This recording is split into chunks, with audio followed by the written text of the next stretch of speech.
It was an ordinary evening over Delhi. But high above the city, two passenger aircraft carrying 349 people were moving toward each other. One aircraft was preparing to land, the other had just taken off. Both pilots were in constant communication with the same air traffic controller. Both aircraft had assigned altitudes. Both were separated by what should have been a safe vertical gap, and yet, within minutes, they collided in the sky. This is the tragic story of the deadliest mid-air collision in aviation history. At any given moment, the skies above our planet are crowded. Every minute, thousands of aircraft are flying. According to flight tracking data, more than 100,000 flights operate daily worldwide, which raises an important question. Why don't planes constantly crash into each other? The answer lies in two critical systems: air traffic control and imaginary airways in the sky. Just like highways on land, aircraft follow designated flight paths. Each aircraft is assigned a specific altitude, ensuring safe separation even when routes intersect. A difference of 1,000 or 2,000 feet is usually enough to keep aircraft safely apart. Most of the time, this system works flawlessly. But on November 12, 1996, something went terribly wrong. That evening, two aircraft were operating near Delhi. Flight 1, Kazakhstan Airlines. Flight 1907, aircraft, Aviation, IL-76. Route, Shimkin to Delhi.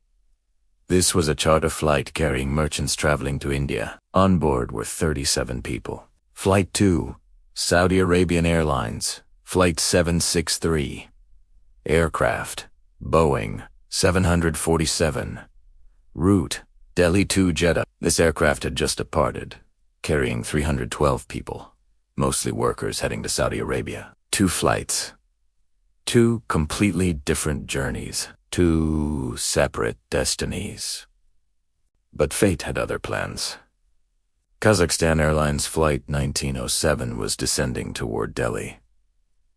Saudi Flight 763 had just taken off and was climbing. Both aircraft were flying along the same corridor, known as the Delhi Star Route. Both were controlled by the same air traffic controller. To prevent conflict, the controller assigned different altitudes. Kazakhstan Flight to descend to 15,000 feet. Saudi Flight to maintain 14,000 feet, a vertical separation of 1,000 feet. Standard procedure. Everything appeared safe. But inside the Kazakhstan aircraft, there was a complication. The crew spoke only Russian. ATC instructions were issued in English. To bridge the gap, a radio operator translated messages. And this is where disaster began. When instructed to descend to 15,000 feet, the Kazakhstan crew continued descending. Instead of leveling off, they descended through 15,000 feet, down to 14,000 feet. Exactly where the Saudi Boeing 747 was flying, the controller issued a traffic warning. The Kazakhstan crew acknowledged, but by then, it was too late. At 6:40 p.m., the two aircraft met in the sky. The wings collided. Both aircraft were instantly crippled.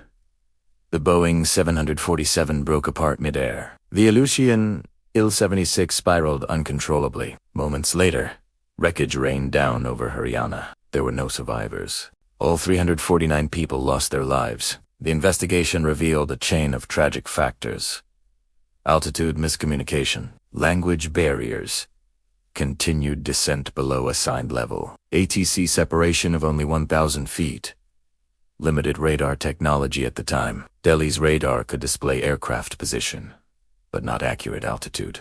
Controllers could not see the developing vertical conflict. This catastrophe reshaped aviation safety worldwide. New global regulations were introduced. Mandatory Traffic Collision Avoidance System (TCAs), improved radar technology, strict English proficiency requirements for pilots, enhanced altitude monitoring systems. Today, TCAs can automatically warn pilots and even command evasive maneuvers. A system born from tragedy. Two aircraft, hundreds of lives. A separation that should have protected them, but failed. The skies are designed for safety, yet sometimes human error, miscommunication, and technology limitations combine with devastating consequences. And this remains a chilling reminder